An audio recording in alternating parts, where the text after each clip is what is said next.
Ayan. 2:30 a.m., Colonel Pata himself had reported music or sound detected at the back of the stage of the cathedral. Mhm. So it is behind the exhaust of the aircon and located particularly in the room in the said cathedral. Next slide. Ayan. Several retests were done. Retests. And Ah, we have another confirmatory evidence that I can give in an executive session against him. This may be ayan po, kompleto sila mga kababayan, kaya hindi dapat iwanan po talaga. Kaya itong mga ito, sinasabi ko nga sa inyo, itong mga hearing na ito, para i-distract na lang po, siguro malapit na po talaga kay Kibuloy. this will need an executive session. Although I have it with me here inside an envelope, you can read if you want to.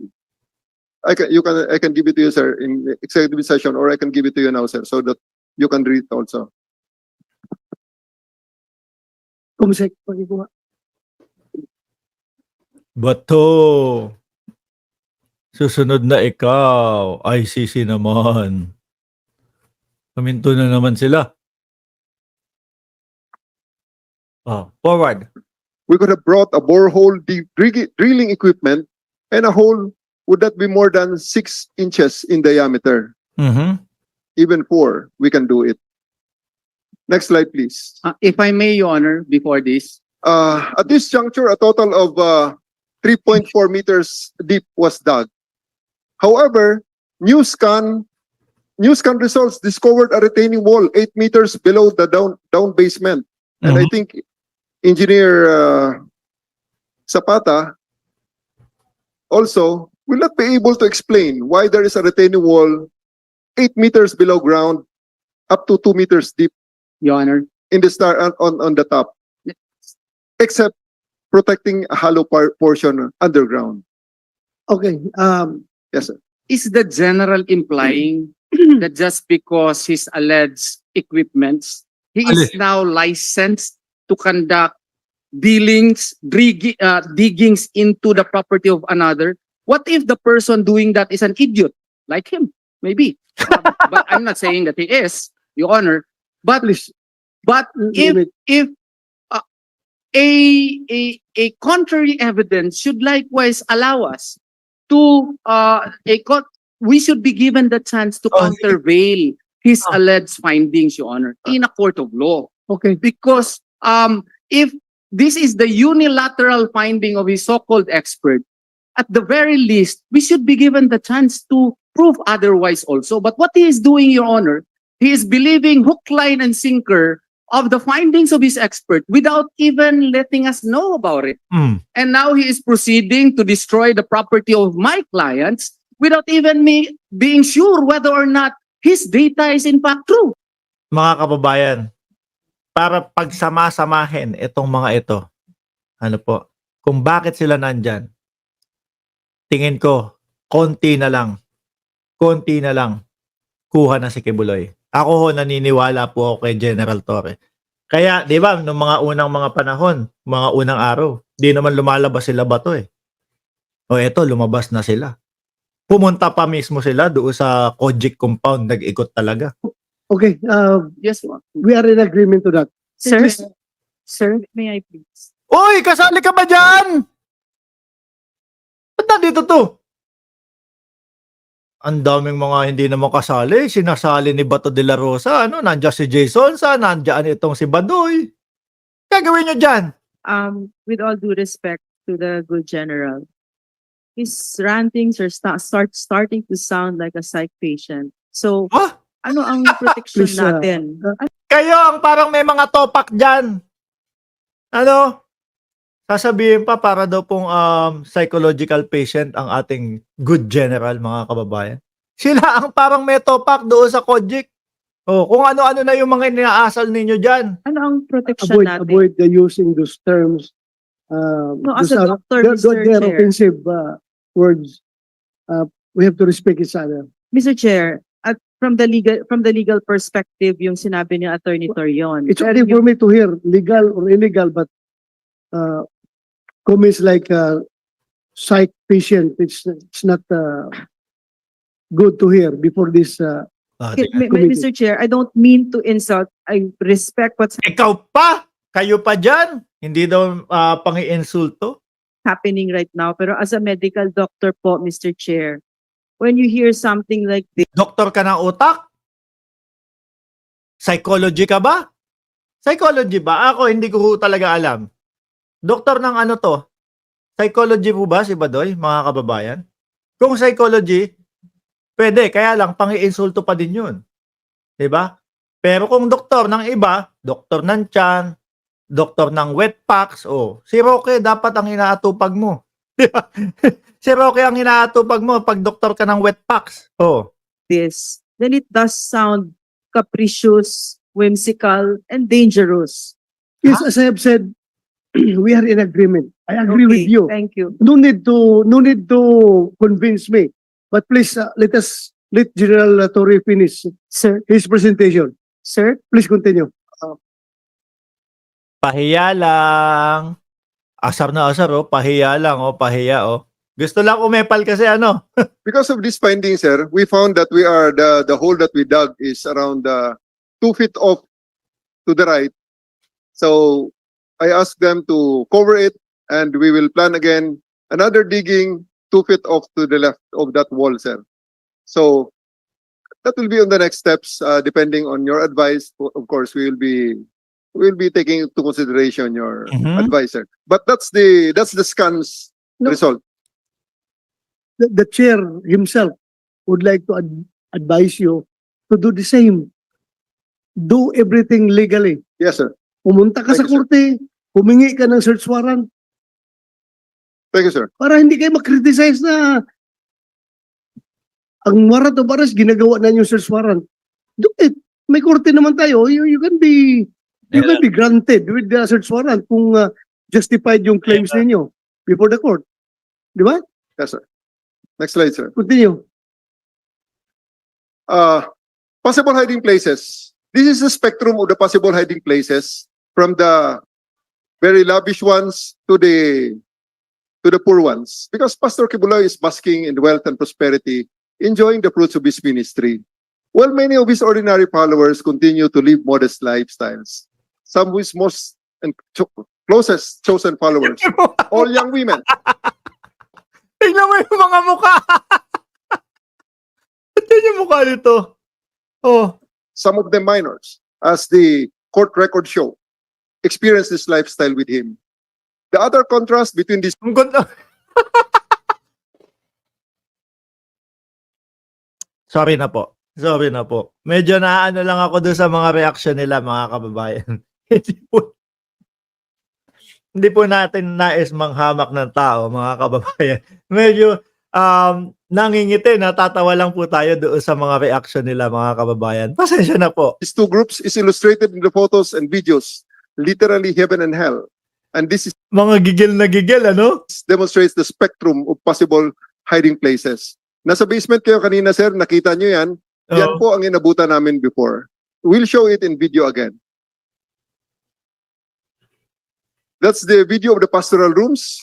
Not more than maybe 15 young women. Hindi pinakita sa inyo kanina yan, sir. That's the house of the women. Oh, In the wow. first floor Oy, of the wow. Jose Maria College. Off limits to many, including members, male members. Wow. Next, Huh? next slide, please. Directly below it, the floor of the basement.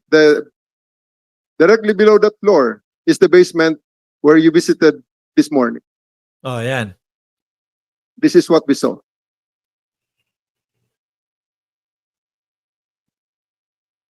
Those are the bedrooms. Those are the beddings Mhm. Mga bed yan. of the ordinary workers. Parang ano lang yan, Unless they want to Kulang na lang magsiksikan sila dyan, ano? Meron lang kama talaga. deny it. Next slide, please. Balikan muna doon sa kan. On the rooftop of the basement is directly above those pastoral rooms. Next slide, please. This is the Apollo Kibuloy's hangar. Mhm. We haven't searched this yet thoroughly. Please click the video. 2 planes, 2 helicopters, luxury cars. Biruin no, mga kababayan, meron siya lahat, ano? Kaya lang, ito ang kinakaharap niya. Stress. Hindi masaya. And that's just a very, very small part of the property that we're going to search. Do they expect that? Even without interference, we need time. Next slide, please. Correct. Res ipsa liquitor. The thing speaks for itself. One of the many rooms of Apollo Kibuloy, May ano-ano yan? with a private cinema. Aha. They didn't show it to you. There is information that that room on the center, on the second row, on the bottom, second row, that's the room of Mr. Kibuloy. Oh. We are not allowed to search it properly. How about if there's a trapdoor there leading to a basement or leading to a tunnel? So we really need to access the tunnel or the basement in some other way. They will not allow us to go there, sir. But Sandali! 2,381 viewers. Baka nakakalimutan nyo, mag-like muna kayo dyan, ano? napicturean ninyo, meaning napasok ninyo yan. Yes, sir. O so na-search ninyo. But we were not allowed to search it properly. Huh?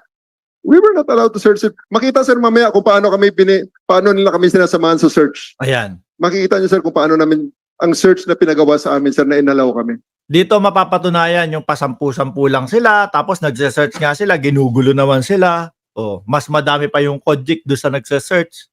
O, sige. Next slide, please. Day 9. We searched, that's September 2 na, sir. Major Jana Rose Parcon attempted to search the College of Ministry building after receiving reports that Kibuloy was sighted thereat. However, KOJC members blocked them, called their lawyers, delayed them, just like in the many other times that we searched the property. Oh. This is actually just the third building that we are going to search thoroughly sana, sir. And this is how it goes. This is how it went. Next slide, please. During the negotiation, the lawyers did not allow the PNP personnel to go immediately. They only agreed to specific conditions. 10 women personnel, and they are to be freed. Please see video. Wala kaming sinasabi naman dyan, sir, na may drugs dyan or may kung ano man dyan, sir. Right. Oh. But this is how it went. Hindi totoo, sir, na ang pulis ang nang-aapi dyan. Tingnan nyo naman, law enforcers ang piniprisk ng mga tao. And look at their people. All of them wear masks. Galit pa sa amin pag pinapatanggal namin ang mask. Ironically, 3 of the suspects that we are looking for are women.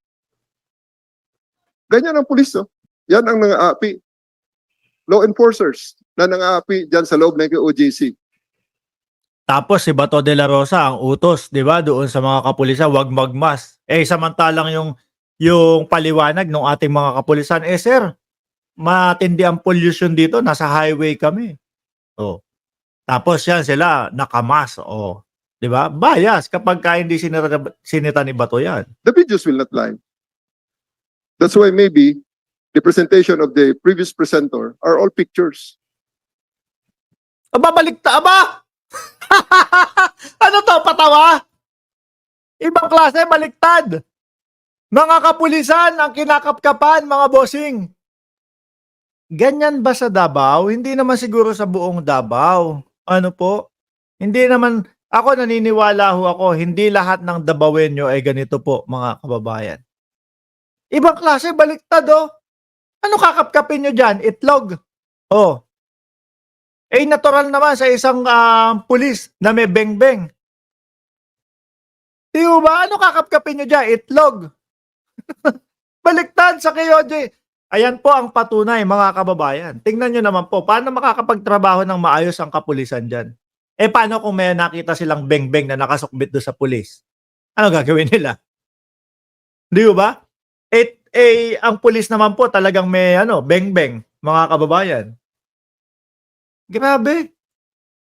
Oh, aba. We have to endure that kind of humiliation.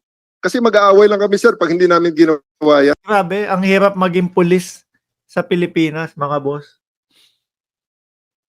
Ang hirap maging pulis sa Pilipinas, tapos gagawin mo yung trabaho mo, gagawin mo yung utos ng korte, kunin si Kibuloy, baliktad ang mangyayari. Nagpapatawa kayo dyan kay Kojik?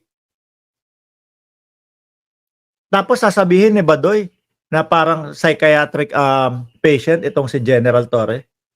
Baka kayo na dyan. No? Baka kayo na dyan. Sana mapanood ito, no? Ng ating Pangulo. Grabe. Yan, pag hindi namin sinunod yan. Mag-aaway lang, sir. Kukuyugin lang kami ng mga tao dyan. So, Dahil, siyempre, gusto nilang makatuloy doon sa kanilang susunod na trabaho, matuloy yung paghahanap kay Kibuloy, sige na, sundin na lang natin itong mga kalokohan itong mga to. okay. Let's do our job. Oh, tama. Police ang pinifrisk before they being allowed to enter. Grabe. Next slide, please. Nakakaano. During the implementation, sir, ganito rin naman ang aming nakikita, sir. Next slide. Click the video, please. Sige. 1 minute na video lang yan, sir. That's how we conduct the search. Oh. With them swarming us, leading us, prohibiting us from opening allegedly secret, confidential room. Sasabihin, oh, hindi pwede yan. Kasi ano yan, sagrado yan. Oh, sagrado. Eh, malay mo, nandun na si Kibuloy. Di ba? Or restrict. Saka wag pinapalabas ni Robin Padilla na separation of church and ano. Eh kung dyan nagtatago si Kibuloy, dyan sinasabi nung mga makabagong teknolohiya eh. Pati nung mga aso eh.